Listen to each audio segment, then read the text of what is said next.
자, 나눠볼까요? 자, 이제 2장으로 들어가겠습니다. 속도를 좀 내보겠습니다. 자, 이제 2장은요. 여러분 2장의 전체 주제가 뭐라고 제가 서론에서 말씀을 드렸죠? 슐람미 여자와 솔로몬이 사랑을 속삭이는 장면, 그리고 솔로몬의 청혼, 그리고 슐람미 여자가 수락하는 이런 내용이라고 전제를 좀 말씀을 드렸어요. 이런 시각을 좀 가지시면 좋겠고요. 자, 2장 1절 함께 읽어봅니다. 시작. 나는 사론에 수선하여 골짜기에 백합하로다. 자, 화자가 누구일까요? 슐람미 여자. 다른 이견 있으십니까? 없죠. 슐람미 여자가 이제 솔로몬과 지금 만난 것으로 보는 거예요.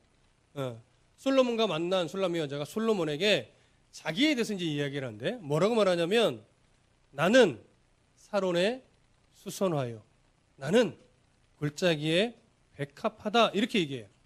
자, 질문은 이렇게 드렸죠. 2장 1절에서 슐람미 여자가 자신을 꽃에 비유한 것은 수선화와 백합화에 비유한 것은 겸손일까요? 자랑일까요? 자, 겸손이라고 생각하시는 분 살짝 표시.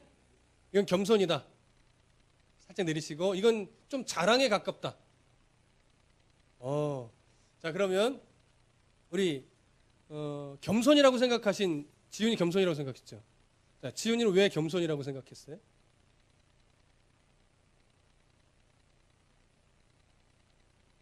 네.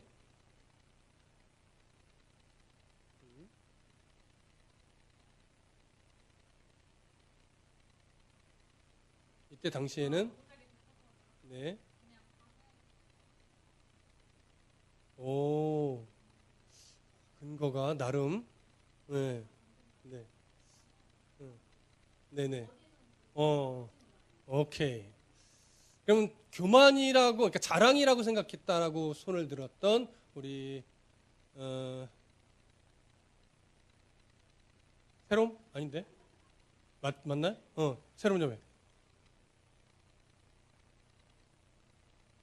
네, 그렇죠.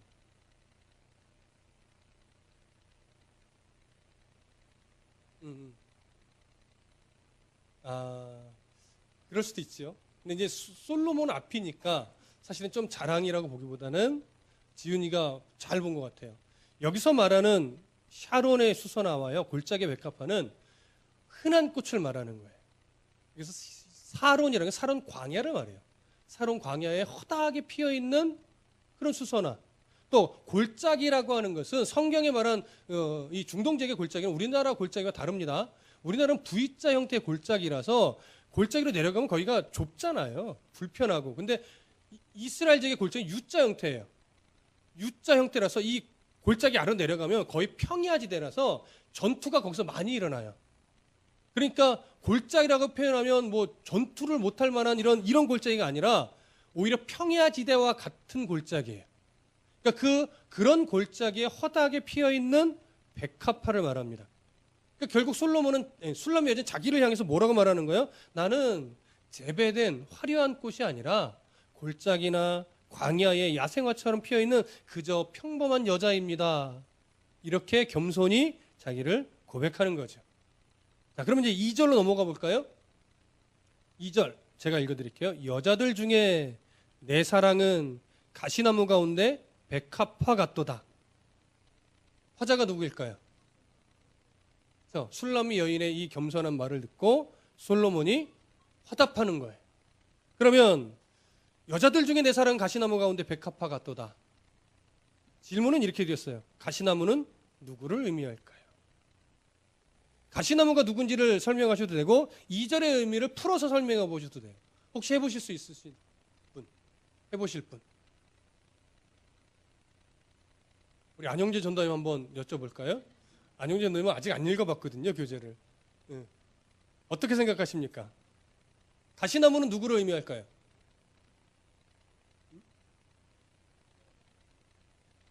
예루살렘 여인들. 가시나무는 예루살렘 여인들이고 그럼 백합화는 슐람미 여자. 이걸 좀 풀어서 설명하면 어떻게 될까요?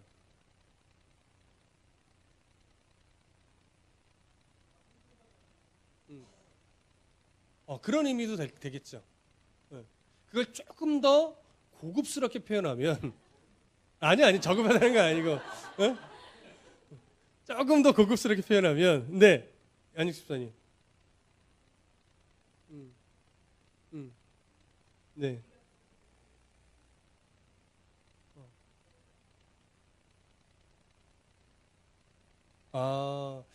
그건 좋은 영적 의미로 해석하신 겁니다. 좋은 영적 의미, 나쁜 영적 의미가 아니라 그런 것도 좋아요. 근데 이거를 이렇게 표현할 수 있어요. 네가 백합화라고, 네가 수선화라고, 네가 평범한 그런 꽃이라고, 그럼 다른 여자들은 다 가시나무야. 고급하죠?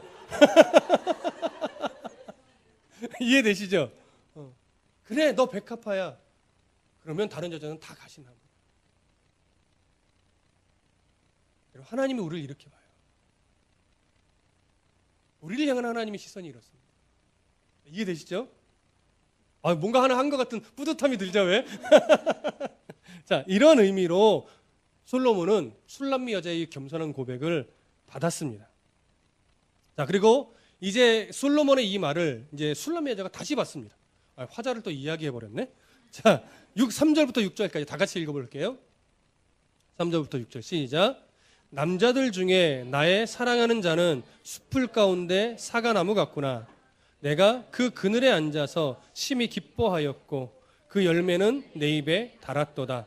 그가 나를 인도하여 잔치집에 들어갔으니 그 사랑은 내 위에 깃발이로구나. 너희는 건포도로 내 힘을 돕고 사과로 나를 시원하게 하라. 내가 사랑함으로 병이 생겼음이라. 그가 왼팔로 내 머리를 고이고 오른팔로 나를 안는구나. 자, 이 3절부터 6절은 술람미 여자가 솔로몬을 대면하여 말하는 것으로 볼 수도 있고, 대면하다기보다 이 앞에 두 구절은 서로 대면하여 말하는 것이라면 이 구절은 이제 대면하지 않고 서로 좀 떨어져 있는 상태에서 말하는 것으로도 볼 수 있어요. 그러니까 정확하게 이게 대면하고서 하는 건지 대면하지 않고 하는 건지 조금 애매한 면이 있습니다. 그러나 제가 볼 때는 요 3절부터는 이제 대면해서 말하는 것으로 여겨지지는 않습니다. 자, 그러면 먼저 3절을 보세요. 남자들 중에 나의 사랑하는 자는 숲풀 가운데 사과나무 같구나. 내가 그의 그늘에 앉아서 심히 기뻐하였고 그 열매는 내 입에 달았도다. 자, 사과나무 누구를 의미할까요? 솔로몬. 그러면 숲풀은 누구를 의미할까요?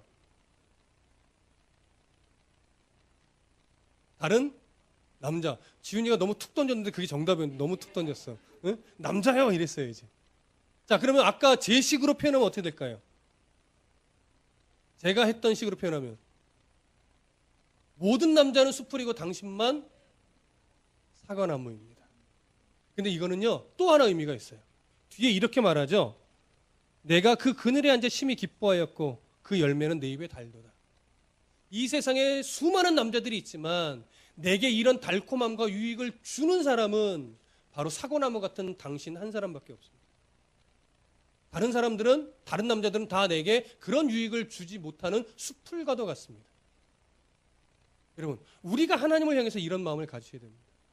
근데 현실적인 유익은 우리는 하나님을 바라보지 않아요. 물질, 명예, 학벌 이런 것들을 사과나무처럼 여기죠. 그러나 우리 영혼에 실제로 우리의 영혼을 책임지고 이런 유익을 주는, 이런 달콤함을 주는 분은 이 세상에 아무도 없습니다. 오직 하나님밖에 없음을 우리는 여기서 또 하나 발견할 수 있게 되는 것이죠. 그래서 솔로몬이 네가 백합화라면 다른 여자들은 다 가시나무야 라고 하는 이 사랑의 고백을 받아서 그러면 내게 유익을 주는 사과나무는 당신밖에 없고 다른 남자들은 다 숲풀과도 같습니다. 이렇게 술람미 여자가 받아서 화답을 지금 하는 겁니다. 당시에는 특별히 남자의 보호가 없는 여자들은 정말 그 어떤 그 존재의 가치를 표현을 할 수 없었습니다. 늘 이거는 당시 문화니까 지금 남녀를 가르는 게 아닙니다. 당시 문화 속에서 여자의 존재는 항상 남자의 보호 아래서 확인이 되었었습니다. 그래서 술람미 여자는 지금 자신의 존재 가치를 누구에게서부터 찾아가는 거예요? 솔로몬에게서부터 찾아가고 있는 중에 있습니다. 그것을 우리가 1차적으로 봤고요. 그러면 이어서 계속 이어지는 내용이에요. 4절 함께 읽어볼게요. 시작. 그가 나를 인도하여 잔치집에 들어갔으니 그 사랑은 내 위에 깃발이로구나. 자, 여기서 말하는 잔치집은요, 어떤 느낌이냐면 혼인식이나 또는 종교적 연회와 같은 공적인 연회장으로 우리가 생각하기 쉬워요. 잔치집이라고 표현하니까. 그런데 히브리 문화와 당시 원문의 느낌을 살려보면 이것은 그런 공적인 공간이 아니라 조금은 사적인 공간인데 어떠한 느낌의 사적인 공간이냐면 우리나라식으로 얘기하면 선술집 같은 느낌이에요. 그래서 잔치집은 그냥 다 초대가 되는 거잖아요. 이건 자기가 찾아가는, 그러니까 연인들이 가는 이런 선술집. 그러니까 선술집은 물론 그냥 나쁘게 생각하면 뭐 불륜도 갈 수 있고 이 사람 저 사람 다 갈 수 있는데 여기서 뉘앙스는 뭐예요? 연인들이 주로 사랑을 속삭이기 위해서 가는 그런 선술집을 의미하는 거예요. 고대 근동에 이런 류의 선술집이 실제로 존재했었다고 합니다. 이해되시죠? 자, 그러면 이제 잘 보세요. 그가 나를 인도하여 선술집에 들어갔으니 이게 뭐가 돼요? 어느 정도 조건이 되죠. 선술집에 들어갔으니 그 다음에 뭐라고 표현해요? 그 사랑은 솔로몬의 사랑은 내 위에 뭐라고요? 깃발이래요. 자, 이게 도대체 무슨 의미일까요? 이걸 찾아봐야 되죠. 자, 그 사랑은 내 위에 깃발이로구나. 사실 좀 어렵습니다. 그런데 여기서 말하는 깃발, 어디에 사용되는 깃발을 의미할까요? 이 깃발은 이게 그렇지, 전쟁과 관련됐어요. 오늘 한 건 하는데 전쟁과 관련된 군대의 깃발입니다. 그러면 잘 들으세요. 군대의 깃발은 뭘 보여줍니까? 승리? 승리도 있겠죠. 점령? 전투적 의미를 좀 빼시고 군대의 깃발은 뭘 상징합니까? 명예? 우리 이런 팀이다. 이렇게 해볼까? 이렇게 말씀드려볼까요? 저는 5사단에서 병장제대에 했습니다. 그렇죠. 5사단의 마크는 열쇠입니다. 그래서 마크만 보면 뭘 알아요? 아, 몇 사단에 속한 부대구나 이걸 알아요. 그래서 깃발은 그 군대의 소속을 알려주는 의미가 있습니다. 그러면 술람미 여자가 그 사랑은 내 위에 뭐래요? 깃발이래요. 무슨 의미일까요? 그렇지. 나는 누구에게 속한 여자다? 솔로몬에게 속한 여자다. 근데 그걸 뭘로 증거를 삼았냐면 그와 내가 연인들이 가는 선술집에 솔로몬이 나를 데리고 갔다 이거예요. 아무나 데리고 가지 않는데. 근데 그걸 보아 그걸 간접적인 증거로 해서 나는 솔로몬에게 속한 여자다. 이거 얼마나 기쁩니까? 그렇죠? 자, 그런 의미가 지금 4절에 담겨 있는 의미고요. 그래서 3절과도 연결이 되는 거예요. 나에게 유익을 주는 사과나무가 바로 당신이고 나는 그래서 난 당신에게 속한 자인 줄 압니다. 또한 당신은 나를 선술집에 데려간 연인으로서 나를 함께 동행하는 자였습니다. 그러니 나는 당신에게 속한 여자입니다. 이런 의미가 되겠죠. 자, 내용은 계속 이어집니다. 자, 5절로 볼게요. 5절 함께 읽어봅니다. 시작. 너희는 건포도로 내 힘을 덮고 사과로 나를 시원하게 하라. 내가 사랑함으로 병이 생겼음이라. 여기서 너희는 누구일까요? 술람미 여자가 너희는이라고 호칭합니다. 여기서 말하는 너희 누구일까요? 아가서에 등장인물이 많지 않습니다. 예루살렘의 여인들, 자기를 질투하던 예루살렘의 여인들, 그들에게 이렇게 말해요. 너희가 내게 건포도를 줘서 힘을 덮고 사과를 줘서 나를 좀 시원하게 해라. 왜냐하면 내가 사랑함으로 병이 생겼기 때문이다. 이렇게 얘기해요. 여기서 술람미 여자가 병이 들었대요. 무슨 병일까요? 정확하네요. 상사병이에요. 내가 솔로몬과 더 깊은 사랑을 나눠야 되는데 그러려면 뭐가 필요하다? 건강이 필요하다. 이건 상징적 의미예요. 그러니까 니들이 내가 더 깊이 사랑할 수 있도록 더 많이 사랑할 수 있도록 건포도를 주고 사과를 줘서 내게 힘이 나도록 해줘라. 이게 저는 이 부분을 보면서 살짝 뭘 느꼈냐면 이 좀 놀리는 것 같은, 예, 약 올리는 것 같은, 무슨 느낌인지 이해되겠죠? 자기를 비웃고 조롱하던 여자들에게 봐라. 내 사랑은 솔로몬이다. 그 솔로몬이 나를 사랑하는데 나 또한 솔로몬을 사랑함으로 병이 났다. 그러니 이 병을 좀 치료해줘라. 왜? 더 많이 사랑할 수 있게. 좀 약 올리는 듯한 느낌이 어느 정도 이 안에 담겨 있습니다. 그러나 어찌됐거나 술람미 여자는 더 깊은 친밀함으로 솔로몬과 사랑을 나누기를 지금 바라고 있는 것 우리가 확인할 수 있습니다. 자, 6절 가보겠습니다. 그가 왼팔로 내 머리를 고이고 오른팔로 나를 안는구나. 어떤 의미일까요? 이렇게 먼저 질문할까요? 어떻게 이걸 또 곡해할 수 있을까요? 네, 이 안음을 어떤 안음으로 이해할 수 있어요? 네, 성적 관계를 갖기 위한 안음으로 이걸 보게 되는 오류가 있다라고 하는 거예요. 그렇게 왜곡하는 사람이 있다는 거죠. 아직 그럴 수 없어요. 왜? 아직 결혼 전이기 때문에. 이건 어떤 의미일까요? 그러면 술람미 여인의 바램이에요. 바램. 이렇게 번역하면 좀 이해가 쉬울 겁니다. 오, 그의 팔이 나의 머리 아래 있고 그의 오른팔이 나를 감싼다면 얼마나 좋을까. 그의 품에 안기고 싶은, 그의 품에 안겨 눕고 싶은, 결혼하고 싶은 거죠. 그런 간절한 마음을 이렇게 표현하고 있는 겁니다. 이해되시나요? 혹시 여기까지 질문?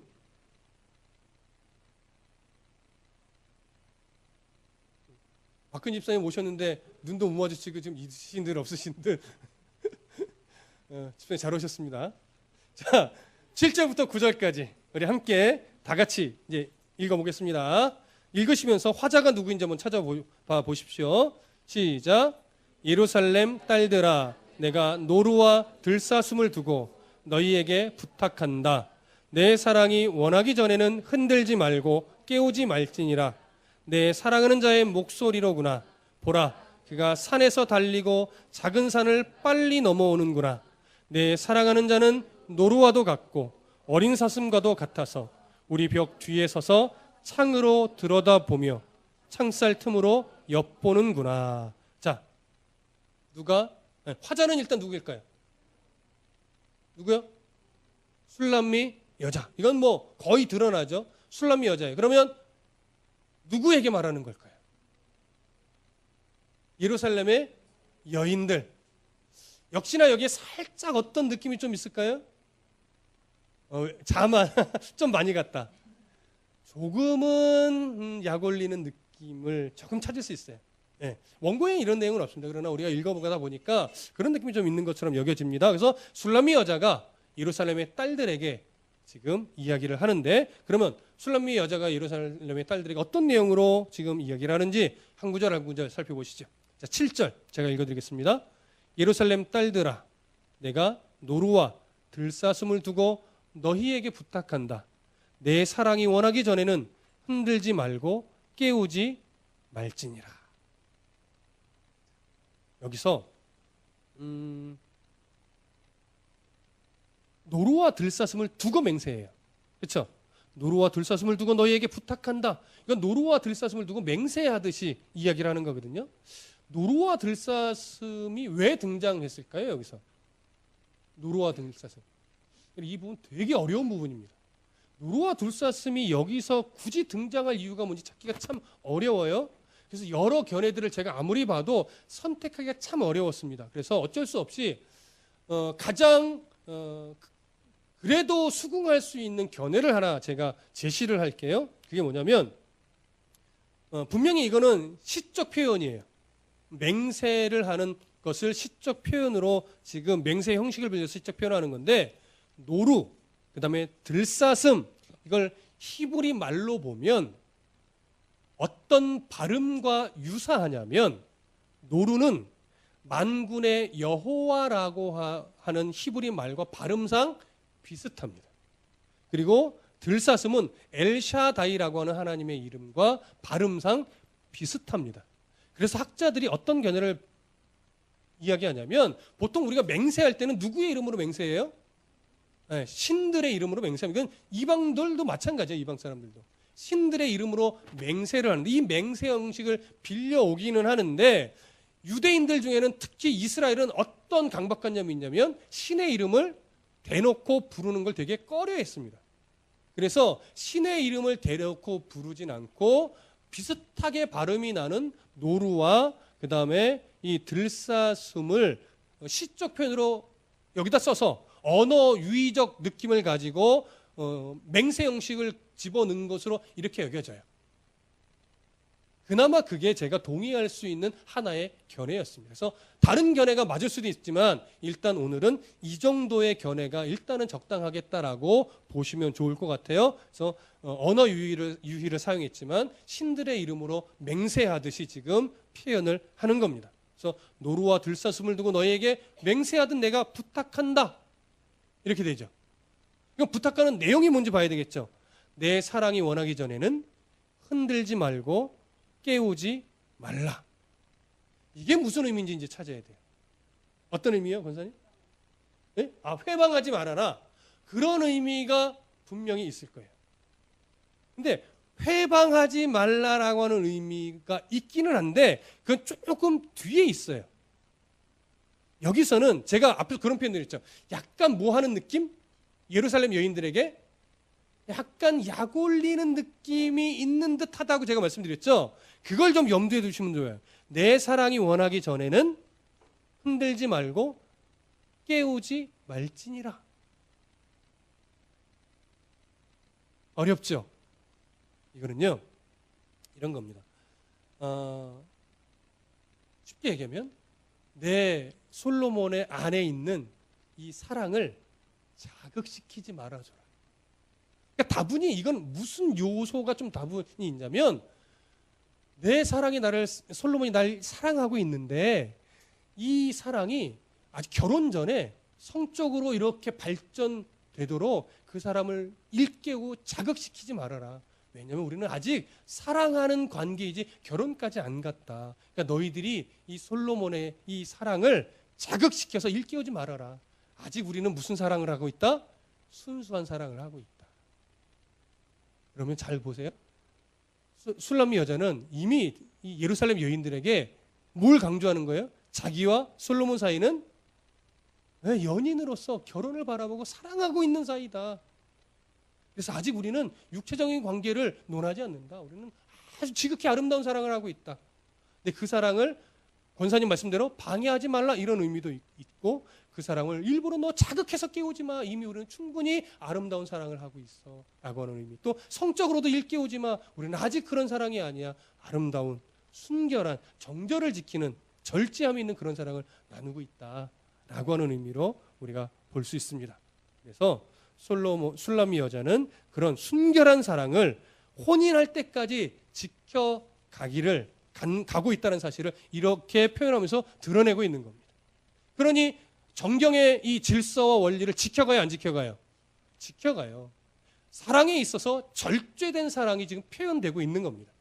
또 특히 청년들이 이 세상의 가치관과 자꾸 이렇게 눈길을 빼앗겨서는 안 되는 이유가, 성경은 정말 결혼 전에 자기의 이 성적 순결을 지켜내고 절제해서 결혼하는 내 남편에게, 내 아내에게 그 지켜왔던 정절을 내어주는 이 사랑을 진짜 아름다운 사랑을 성경에 그리고 있단 말이에요. 아가서도 그 질서를 지금 지켜가고 있음을 우리는 이렇게 조금씩 더 확실하게 보게 됩니다. 자, 이제 7절까지 봤고요. 8절과 9절을 보겠습니다. 이제 점차 아주 중요한 내용으로 또 이어갑니다. 8절과 9절을 우리 여러분 성경을 보시고 다 같이 읽어볼까요? 8절과 9절 함께 읽습니다. 시작. 내 사랑하는 자의 목소리로구나. 보라, 그가 산에서 달리고 작은 산을 빨리 넘어오는구나. 내 사랑하는 자는 노루와도 같고 어린 사슴과도 같아서 우리 벽 뒤에 서서 창으로 들여다보며 창살 틈으로 엿보는구나. 자, 화자가 누구일까요?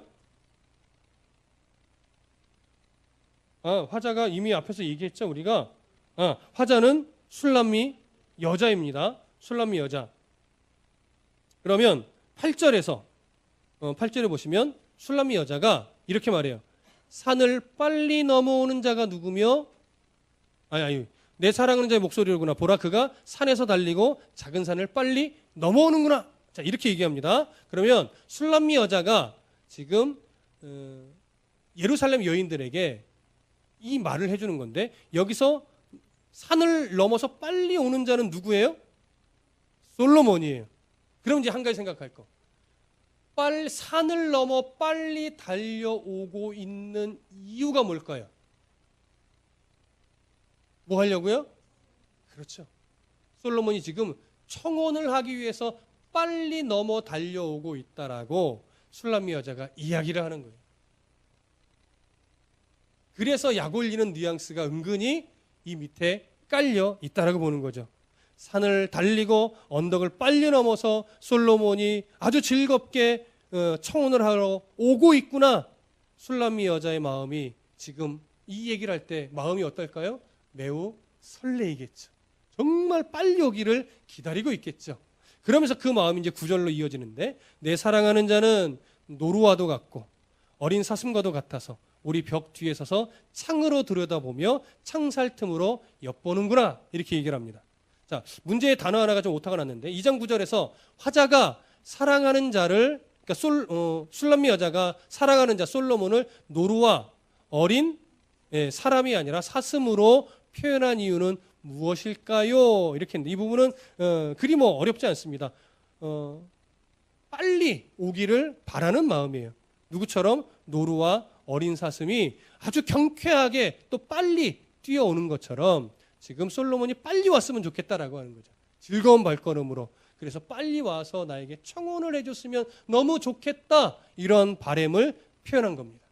그러니 지금 술람미 여자의 마음이 설레이고 또 오고 있는 이 모습을 아니까 가슴 벅차고 이런 마음이 다 섞여 있겠지요. 자, 그러면 이제 한 가지 고민해 보셔야 될 거. 그 문제로 드렸죠. 2장 9절에서 연인의 집에 도착한 사랑하는 자 솔로몬이 연인을, 술람미 여자를 문 앞에서 바로 부르지 않고 벽 뒤에 서서 창으로 들여다보면서 창살 틈으로 뭐 하고 있대요? 엿보고 있대요. 자, 이걸 왜곡되게 해석하는 사람들은 이 엿보고 있다라고 하는 걸 어떤 뉘앙스로 이야기할 것 같으세요? 이걸 관음증의 모습으로 이야기하는 학자들이 있습니다. 여러분 좀 짜증 나시죠? 이건 관음증이 아닙니다. 관음증의 의미로 성적 자극을 하는 것이라고 주장하는 견해가 있으나 그렇게 해석해야 될 이유도 없고 받아들일 수도 없는 견해입니다. 자, 들여다보다라고 여기 되어 있는 히브리 말은 마슈기야흐라고 하는 단어인데, 상대에 대한 배려와 염려로 바라보는 것을 의미하는 거예요. 배려하는 거예요. 지금 청혼을 하러 왔어요. 그럼 술람미 여자는 뭐 하고 있을까요? 그 안에서 준비하고 최대한 이쁜 모습으로 만나려고 치장하고 있겠죠. 그걸 괜찮아 빨리 나와 두드리는 게 아니라 뭐 해요? 기다려주는 거예요. 문틈으로 그 아름다운 모습을 지켜보면서 기다려주는 거예요. 배려하는 겁니다.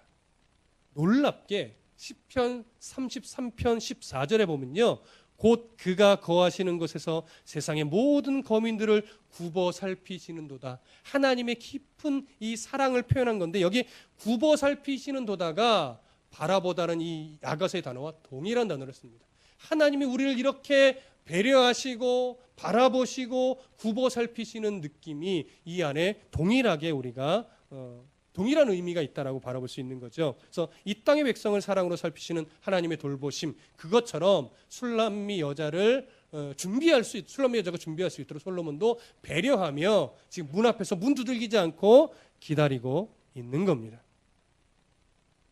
이해되시죠? 자, 그러면 이제 10절부터 14절까지 읽어보겠습니다. 혜윤아 같이 읽자. 네, 10절부터 14절 함께 읽습니다. 시작. 나의 사랑하는 자가 내게 말하여 이르기를, 나의 사랑 내 어여쁜 자야, 일어나서 함께 가자. 겨울비도 비도 그쳤고 지면에는 꽃이 피고 새가 노래할 때가 이르렀는데 비둘기의 소리가 우리 땅에 들리는구나. 무화과 나무에는 푸른 열매가 익었고 포도나무는 꽃을 피워 향기를 토하는구나. 나의 어여쁜 자야, 일어나서 함께 가자. 바위 틈 낭떠러지 은밀한 곳에 있는 나의 비둘기야, 내가 네 얼굴을 보게 하라. 네 소리를 듣게 하라. 네 소리는 부드럽고 네 얼굴은 아름답구나. 자, 화자 누구일까요? 술람미의 여인 솔로몬? 술람미 여인? 솔로몬일까요? 솔로몬? 그렇죠. 야, 오늘 지훈이 대단한데? 자, 직접적 화자는 누구입니까? 술람미 여자가 직접적 화자죠. 내용적 화자는 누구예요? 솔로몬이죠. 솔로몬이 한 말을 술람미 여자가 인용하여 하고 있는 거예요. 이해되세요? 진행자님 이해돼요? 이해 안 돼요? 내용은 솔로몬이 한 말이에요. 근데 이걸 입으로 표현하고 있는 건 술람미 여자예요. 이제 이해되셨나요? 예. 네. 오늘 지훈이가 완전 예리한데? 자, 그래서 직접적 화자는 술람미 여자이지만 내용적 화자는 솔로몬입니다. 그래서 일단 화자는 누구예요? 그러니까 술람미 여자예요. 자, 10절부터 14절까지 술람미 여자의 입술을 통해 솔로몬의 청혼 내용을 간접 화법 기술 형식으로, 참 옛날에 국어 못했는데 이런 표현을 자꾸 써야네. 간접 화법의 기술 형식으로 지금 자세하게 묘사를 하고 있습니다. 직접적 화자는 술람미 여자지만 내용적 화자는 솔로몬인데, 이 구절을 그래서 뭐라고 해도 좋냐면 솔로몬의 청혼가라고 불러도 좋습니다. 솔로몬의 청혼 내용을 이제 살펴보겠습니다. 2장 10절 함께 읽어봅시다. 가장 유명한 구절입니다. 2장 10절 시작. 나의 사랑하는 자가 내게 말하여 이르기를 나의 사랑 내 어여쁜 자야, 일어나서 함께 가자. 문 밖에서 술람미 여자를 배려하며 기다리고 있던 솔로몬이 이제 자신을 만나기 위해서 준비하고 있는 술람미 여자에게 말하는 거예요. 나의 사랑 내 어여쁜 자야, 일어나서 함께 가자. 자, 너무나 익숙한 표현이지만 사실 의역이 좀 된 표현입니다. 히브리 말로 보면 여기 함께라고 하는 표현은 사실 없습니다. 이건 의역상 집어넣은 표현이에요. 그리고 히브리 원문에는요, 두 가지 단어가 명령형으로 되어 있어요. 일어나라, 나오라. 이게 두 가지만 명령으로, 그러니까 함께라고 하는 단어는 없습니다. 그러니까 조금 히브리 말에 가깝게 번역을 해보면 이렇게 할 수 있습니다. 일어나라, 아름다운 여인아, 나오라. 그래서 솔로몬도 지금 술람미 여자를 뭐 하고 싶은 거예요? 사실 빨리 만나고 싶은 거예요. 배려야 기다리고는 있지만 마음은 빨리 만나고 싶은 거예요. 그래서 기다리는 중에 일어나라, 아름다운 여인아, 나오라.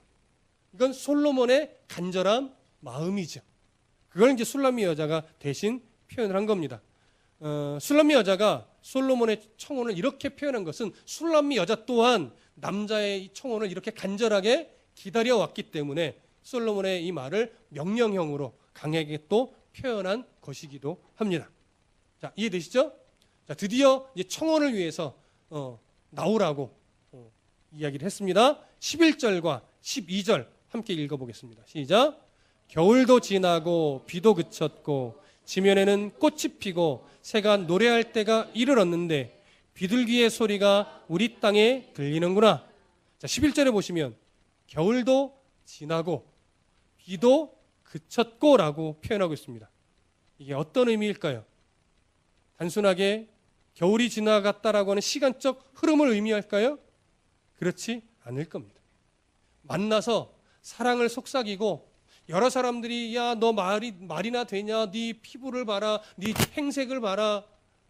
네 가문의 수준을 봐라. 이렇게 비아냥거리기도 하고 조롱도 했겠지만 그런 과정들, 청혼에 이르기까지 여러 과정들을 견뎌내며 함께했던 시간들, 그 시간들이 이제 지나갔다 이거죠.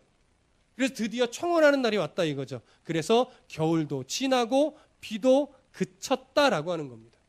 이렇게 표현한 것은 이 둘의 만남이 평범한 만남이 아니었기 때문에. 예. 그래서 청혼에 이르기까지 고난의 순간들이 있었기 때문에, 그래서 그 시간들을 잘 지나고 견뎌서 이제 청혼의 때까지 왔음을 표현하기 위해서 겨울도 지나고 비도 그쳤다 이거죠. 이제 조롱하는 자가 있을 수 없을 것이다. 너와 결혼하면 그 모든 조롱도 그칠 것이다. 이런 의미가 되겠죠. 이해되시죠? 자, 그 다음에 그러면 이제 12절에 보시면 지면에는 꽃이 피고 새가 노래할 때가 이르렀는데 비둘기의 소리가 우리 땅에 들리는구나. 이렇게 말합니다. 결국 이 12절의 표현이 암시하고 있는 건 뭐겠습니까? 그 시간들을 잘 극복하고 넘어와서 이제 청혼하는 순간이 왔는데 이 청혼을 통해서 두 사람이, 특히 술람미 여자가 기대하는 건 뭐예요? 결혼을 통해서 아름다운 가정을 이루어 드디어 꽃이 피고 새가 노래하는 그런 화목한 가정을 만들어가는 것. 그래서 비둘기 소리가 우리의 땅에 들려요. 새로운 삶이, 아름다운 삶이, 평화로운 삶이 이제 시작될 것이라고 하는 기대감을 갖게 해요. 바로 그 기대감의 표현이 12절의 표현인 것입니다. 자, 이해되시나요? 11절, 12절. 그래서 솔로몬의 청혼과 그 청혼을 통해서 지난 날의 시간들을 극복해 왔다라고 하는 것과 이제는 우리의 행복한 시간을 우리가 바라볼 수 있게 되었다라고 하는 의미가 11절과 12절에 담겨 있습니다. 그러면 13절을 보겠습니다. 13절에 보시면 무화과 나무에는 푸른 열매가 익었고 포도나무는 꽃을 피워 향기를 토하는구나. 나의 사랑, 나의 어여쁜 자야, 일어나서 함께 가자. 일어나서 함께 가자도 결국 똑같습니다. 일어나라, 나오라, 이런 의미가 있는 것이고요. 여기 보면 두 가지 표현이 나옵니다. 무화과 나무에는 뭐가 열렸어요? 푸른 열매. 자, 푸른 열매. 뭘 말할 거예요? 무화과 나무에 열린 푸른 열매. 뭘 의미할까요? 이거는 풋사과 같은 겁니다. 그러니까 초봄에 무화과 나무에 풋사과가 많이 열려 있으면 뭘 기대할 수 있어요? 풍성한 열매의 수확을 기대할 수 있어요. 예수님이 그런 말씀했죠. 무화과에 나무가 잎이 많은데 뭐가 없어요?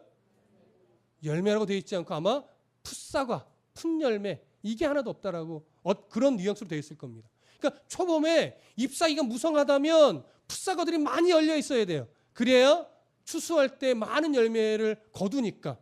근데 잎사귀는 무성한데 열매가 없고 풋사과도 없다면 그건 거짓이죠. 위선이죠. 그걸 지적을 하셨었습니다. 그래서 여기서 풋사과는 뭘 기대하는 거냐면 풍성한 수확을 기대할 수 있게 해주는 그 풋사과를 말하는 거예요. 자, 그리고 또 하나, 포도나무는 꽃을 피워 향기를 토한대요. 이건 무슨 의미냐?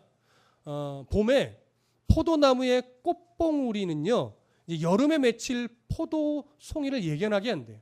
그러니까 이 꽃봉우리가 많이 맺혀 있으면 이제 여름에 뭘 많이 거둘 거라고 생각하게 돼요. 네.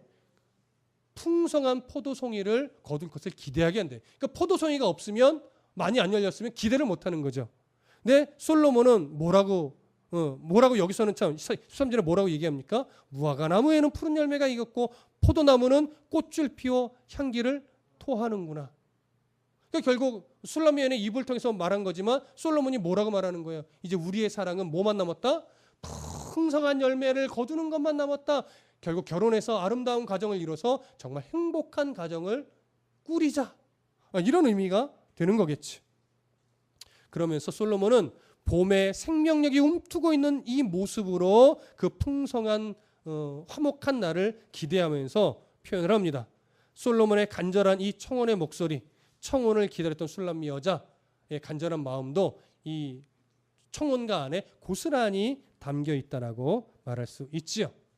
우리 또한 이렇게 아름다운 가정을 꾸릴 솔로몬과 술람미 여인을 기대하게 되고 우리도 그런 가정들을 만들어 갈 것을 우리 청년들도 기대하셔야 되고 우리들도 모두 그런 가정을 만들어 가야 할 겁니다. 이어지는 청혼가입니다. 14절 이제 뭐라고 말하는지 한번 보십시다. 14절 함께 읽어봅니다. 시작. 바위 틈 낭떠러지 은밀한 곳에 있는 나의 비둘기야, 내가 네 얼굴을 보게 하라. 네 소리를 듣게 하라. 네 소리는 부드럽고 네 얼굴은 아름답구나. 자, 청혼가 중에 있는 내용이에요. 바위 틈 낭떠러지 은밀한 곳에 있는 나의 비둘기야, 이렇게 말합니다. 이건 뭘 강조하는 표현일까요? 바위 틈, 낭떠러지, 은밀한 곳에 있는 당시 어떤 역사적 배경을, 그러니까 지형적 배경을 보면 이 당시 산비둘기는요, 암벽의 바위 틈이나 계곡의 틈에 숨어 있는 습성이 있었대요. 산비둘기는. 그러니까 그런 산비둘기는 뭐 잡으러 갈 수도 없고 쉽게 보기도 어려웠겠죠. 이런 비둘기를 술람미 여인에게 비유한 거예요. 그러면 바위 틈, 낭떠러지, 은밀한 곳에 있는 나의 비둘기야라고 부른 것은 어떤 의미냐? 정절과 순결로 자기를 깨끗하게 지켜왔던 그런 술람미 여자야, 이런 의미입니다. 그런 술람미 여자에게 이제 뭐라고 말하냐면 내가 너의 얼굴을 보게 하라. 네 소리를 듣게 하라. 네 소리는 부드럽고 내 얼굴은 아름답구나. 어떤 의미일까요? 솔로몬이 술람미 여자에게 말하는 거예요. 네 소리를 듣게 하라. 내 얼굴을 보게 하라. 어떤 의미일까요? 진영자매, 어떤 의미일까요? 나와라.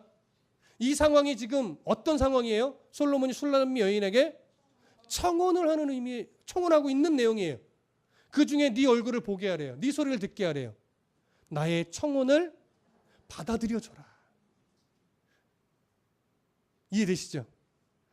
나를 위해 지금까지 순결을 잘 지켜왔던 술람미 여인아, 이제 내가 당신에게 청혼을 하니 내 청혼을 수락하여 나와 함께 부부가 되어 주십시오라고 하는 간절한 바람이 여기에 있는 겁니다. 동의되십니까? 그래서 우리는 청혼가를 살펴보았습니다. 자, 아가서 이제 2장 15절부터 17절 마지막 단락입니다. 함께 읽어보겠습니다. 시작. 우리를 위하여 여우 곧 포도원을 허는 작은 여우를 잡으라. 우리의 포도원에 꽃이 피었음이라. 내 사랑하는 자는 내게 속하였고 나는 그에게 속하였도다. 그가 백합화 가운데서 양떼를 먹이는구나. 내 사랑하는 자야, 날이 저물고 그림자가 사라지기 전에 돌아와서 베데르산의 노루와 어린 사슴 같을지라. 자, 화자가 누구일까요? 누가 말하는 걸까요? 술람미 여자가 솔로몬의 청혼에 뭐 하는 겁니까? 네, 응답하는 겁니다. 그래서 2장은요, 거의 다 화자가 거의 다 솔로몬입니다. 네, 술람미 여자입니다. 이해되시죠? 자, 술람미 여자가 이제 솔로몬의 청혼에 대해서 응답하는 내용을 살펴보겠습니다. 15절 제가 읽을게요. 우리를 위하여 여우 곧 포도원을 허는 작은 여우를 잡으라. 우리의 포도원에 꽃이 피었음이라. 여러분, 우리가 설교를 아가서를 인용해서 설교를 들을 때 가장 많이 등장하는 것이 두 가지입니다. 첫 번째는 나의 사랑 나의 여분자야 일어나 함께 가자. 이것이 가장 많이 이용되고, 또 하나는 포도원을 허는 작은 여우를 잡으라라고는 이 구절이 가장 많이 또 인용됩니다. 그러면 포도원을 허는 작은 여우를 잡으라라는 이 구절은 주로 어떤 설교를 할 때 가장 많이 인용되던가요? 교회 안에 들어온 이단들을 잘 분별하여 내쫓으라. 교회를 허물어뜨린다. 이런 걸 적용할 때 가장 많이 인용되는 표현이기도 합니다. 틀렸다라고 말할 수는 없습니다. 네. 그러나 저는 틀린 건 아니지만 오늘 본문의 구절이 그런 식으로 적용되는 건 살짝 저는 무리가 조금 있다라고 보는 편입니다. 그럼 오늘 본문에서 이게 어떤 느낌으로 쓰였는가? 이 부분 한번 볼게요. 자, 포도원을 허는 작은 여우를 잡으라. 이것이 강조하고 있는 것은 뭐냐면, 일단 이 표현이 어떤 그 상황들을 예로 하여 든 것인가 이를 좀 보셔야 돼요. 포도원에 꽃이 필 즈음에요, 보통 소년들이 여우를 쫓는 놀이를 하는 이스라엘 지방의 풍습이 있대요. 그러면 왜 이때 이 여우를 쫓는 놀이를 하느냐? 포도원에 꽃이 핀다는 것은 아까 말씀드렸죠. 이후에 이 포도송이가 있어야, 꽃이 펴야 뭘 기대해요? 포도 송이를 기대해요. 그래서 3, 4월에 꽃이 수정되는 시기라고 합니다. 그래야 가을에 포도 수확이 될 수 있기 때문에. 그런데 포도원에 있는 들쥐를 잡으려고 요 시기에 여우가 이 포도원에 자주 들어온답니다. 그래서 땅을 막 파헤친대. 이 들쥐를 잡아먹으려고. 그러면 포도밭이 엉망이 되겠죠. 그래서 이런 엉클어진 상황 때문에 꽃들이 수정을 못해서 포도원 농사를 망치게 된대요. 그렇다면 술람미 여자는 왜 이런 상황을 예로하여 포도원을 허는 작은 여우를 잡으라고 했는가? 기본적으로 여기서 말하는 것은 뭐냐면 술람미 여자의 좀 불안함입니다. 어떤 불안함일까요? 솔로몬이 청혼을 했는데 아직 혼인식을 한 건 아니란 말이에요. 당시 기준으로 보면 대략 1년이 지나야 혼인식을 해요. 이 청혼은 거의 정혼과 같은 지금 상황이에요. 정혼을 하고 한 1년이 지나야 혼인식에 이르게 되는 건데 이 신분의 차이가 너무 크다 보니까 이 1년 동안 어떤 일이 어떻게 벌어질지 알아요. 그러니까 내가 사랑하는 솔로몬이 내게 청혼을 해준 것이 너무 설레이고 가슴 벅차고 너무 좋은데 한편으로는 또 걱정되는 거예요. 정말 혼인식까지 갈 수 있을까? 정말 혼인을 할 수 있을까? 누군가 방해하면 어떻게 하지? 라고 해서 포도원을 허는 작은 여우를 잡으라는 것은 이 사랑, 혼인에 이르기까지 하는 이 사랑에 방해되는 것이 없도록 해라. 방해하지 말아라. 이런 의미가 여기에 담겨 있는 겁니다. 무슨 말씀인지 이해되십니까? 사실은 그런 의미로 보면 이단들이 교회 안에 침투해서 교회를 허물어 버리니까 잘 분별하고 또 색출하기도 하고 이런 식의 적용해도 어느 정도는 될 것 같아서 그래서 틀렸다 이렇게 말하는 건 아닙니다. 다만 이건 조금 더 어느 쪽에 초점이 맞췄냐면 나와 하나님의 관계입니다. 나와 하나님의 관계. 내가 하나님과의 관계를 이루어감에 있어서 그 사이에 방해하는 요소가 없도록 우리가 더 깨어있고 더 분별해야 되는 이런 쪽으로 오히려 조금 더 어떤 영적인 의미를 두는 것이 조금 더 낫지 않을까 이런 생각을 하게 됩니다. 그 불안한 마음을 이렇게 표현했는데 사실은 지금 이때 술람미 여자에게 정말 필요한 것은 뭘까요? 이런 불안한 감이 있을 때. 그렇죠. 솔로몬의 사랑에 대한 확신. 이게 술람미 여자에게 필요한 거예요. 그러니까 결국 우리에게도 동일하죠. 절대 우리를 향한 하나님의 사랑에서 끊어낼 것이 없다라고 하는 로마서의 말씀처럼 이 세상을 살아가는 이 힘겹고 고된 인생 속에 하나님의 사랑은 틀림이 없고 그 사랑은 변함이 없으며 끊어지지 않는 사랑 속에 내가 오늘도 살아가고 있음을 신뢰할 때 오늘도 우리가 즐겁게 살아갈 수 있는 거죠. 내일도 당당하게 살아갈 수 있는 거죠. 그런 어떤 소망을 여기서 바라보게 됩니다. 술람미 여자 분명 그 소망, 그 확신을 갖게 될 겁니다. 16절 보시죠. 여전히 술람미 여자의 말입니다. 함께 읽어봅니다. 시작. 내 사랑하는 자는 내게 속하였고 나는 그에게 속하였도다. 그가 백합화 가운데서 양떼를 먹이는구나. 불안한 마음을 표현했지만 그럼에도 불구하고 뭘 놓치지 않으려고 해요? 확신을 놓치지 않으려고 하는 거예요. 그 확신을 놓치지 않는 표현이 16절이죠. 내 사랑하는 자가 누구에게 속해요? 내게 속하였어요. 그러니까 솔로몬이 자기에게 속했다는 거예요. 또 나는 솔로몬에게 속했다라고 하는 거예요. 그러면서 이어지는 표현이 뭡니까? 그가 백합화 가운데서 양떼를 먹이는구나. 목자로 비유된 솔로몬입니다. 우리에게는 우리를 먹이시고 입히시는 하나님이시죠. 그러니 결국 그 관계, 이 관계가 끊어지지 않고 역시나 나는 솔로몬의 보호 아래 있고 솔로몬에게 속해 있는 여자라고 하는 사실을 다시 한번 이 불안한 마음을 누르기 위해서 이 변하지 않는 사실을 일깨우는 거예요. 여러분 인생살이가 고될 때 늘 가장 먼저 일깨워야 되는 것이 뭐냐면 불변의 진리입니다. 성경 안에 기록된 불변의 진리. 그게 뭐예요? 이스라엘 백성이 시내산에서 하나님과 언약을 맺었을 때 고백처럼 하나님은 우리의 하나님이 되고 우리는 그의 백성이 되었다는 이 진리를 늘 일깨워야 돼요. 그 진리는 당연히 로마서 말씀처럼 어느 것도 우리를 향한 하나님의 사랑에서 끊을 수 있는 것이 아무것도 없음을 분명히 고백해야 됩니다. 다만 인생이라는 역사가 우리 눈에 너무 길어서 언제요 라고는 질문이 나오지만 하나님은 그 하나님의 약속을 끝내 포기하지 않고 지켜내시는 하나님이심을 여러분 신뢰하시기를 부탁합니다. 자, 마지막 17절 함께 읽겠습니다. 마지막 17절 2장 마지막 시작. 내 사랑하는 자야 날이 저물고 그림자가 사라지기 전에 돌아와서 베데르산의 노루와 어린 사슴 같을지라. 자, 베데르산 향품산이라고 불릴 만큼 온갖 향초가 가득 찬 산이었습니다. 가득한 산이었습니다. 그래서 돌아와서 베데르산의 산노루 어린 사슴 같을지라 할 때 이 베데르산은 분명히 술람미 여자를 의미할 것입니다. 그다음에 노루와 어린 사슴은 솔로몬을 의미할 것입니다. 근데 술람미 여자가 솔로몬에게 날이 저물고 그림자가 사라지기 전에 노루와 어린 사슴처럼 신속하게 자기에게로 돌아오라고 합니다. 어떤 의미일까요? 돌아오라.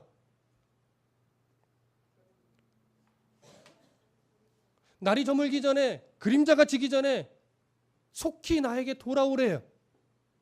어떤 의미일까요? 요거만 하면 이제 2장 딱 끝납니다. 어떤 의미? 제가 그 말씀드렸죠. 이스라엘의 풍습, 결혼 풍습 중에 청혼을 하면 결혼은 언제 해요? 혼인식은 1년, 대략 1년 지났을 때 해요. 근데 그 1년이 이 연인들에게는 짧은 기간일까요? 긴 기간일까요? 그러니까 자꾸 바람은 뭐예요? 그날이 속히 왔으면, 그러니까 이 술람미 여자의 바람은 뭐냐면 빨리 나를 혼인식장에 데려가기 위해 와주세요. 이런 의미예요. 빨리 결혼하여 부부가 되고 싶습니다. 그 간절한 마음을 이렇게 표현한 겁니다. 날이 저물고 그림자가 사라지기 전에 돌아와서 베데르산의 노루와 어린 사슴 같을지라. 빨리 와서 나를 결혼식장으로 인도하여 당신과 결혼하여 부부가 될 수 있도록 해 주십시오. 이런 간절한 바람이 여기에 담겨 있습니다. 여러분 가끔 우리도 인생살이가 고될 때 하나님 빨리 이 땅에 재림하셔서 새하늘과 새 땅에 내가 갈 수 있게 해주시면 안 돼요? 라고 할 때가 있죠.